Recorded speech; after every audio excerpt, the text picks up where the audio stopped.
ప్రకాష్ గారు.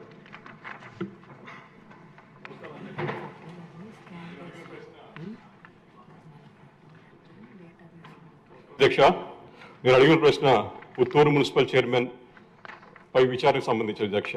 గత ప్రభుత్వంలో మనం చూసాం లోకల్ బాడీ ఎలక్షన్స్ ఎంత పారదర్శకంగా జరిగాయో ఆంధ్ర రాష్ట్ర ప్రజలంతా కూడా చూశారు.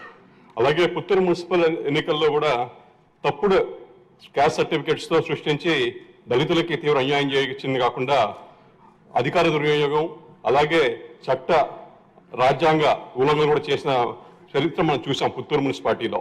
2014లో ఇదే మనిషి బీసీ సిక్ సర్టిఫికేట్ కింద క్రిస్టియన్ మైనారిటీ సర్టిఫికేట్ కింద కోఆప్షన్ మెంబర్ కింద నియమితులయ్యారు. అదే మనిషి 2020లో అక్కడ ఈ పుత్తూరు మున్సిపల్ చైర్మన్ ఇది వచ్చేసి ఎస్సీకి రిజర్వ్ అయితే అప్పుడు ఎస్సీ సర్టిఫికేట్ ప్రొడ్యూస్ చేసి ఆ పదవిలో కూడా కూర్చోవడం జరిగింది. ఎస్సీ రిజర్వేషన్ అనేది ఒక రాజ్యాంగబద్ధ హక్కు అండి. అది అలాంటి వ్యవస్థను నాశనం మనం చూసాం.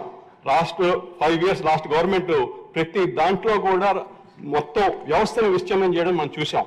దాంట్లో భాగంగానే పుత్తూరులో కూడా పూర్తిగా కులం కాని వాళ్ళని కులం తీసుకొచ్చి పెట్టి వాళ్ళ కుర్చీలో కూర్చోబెట్టి పదవిలో పెట్టారు. చల్లని కుల ధృవీకరణ పత్రాలు తీసుకొచ్చేసి వాళ్ళని రిజర్వ్ స్థానాన్ని ఆక్రమించడం ఎస్సీ వర్గాల పట్ల అపహాస్యమే అవుతుంది.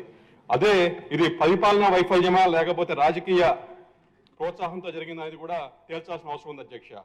మీ ద్వారా నేను ప్రభుత్వాన్ని కోరుకునేది, మంత్రి గారిని కోరుకునేది ఏంటంటే ఏదైతే అబ్జర్వేషన్స్ వచ్చాయో కలెక్టర్ గారు ఇచ్చిందో దాన్ని మీరు సభలో కూడా టేబుల్ చేయగలిగితే గౌరవ సభ్యులందరూ కూడా చూసే అవకాశం అంటూ వస్తుంది అధ్యక్ష.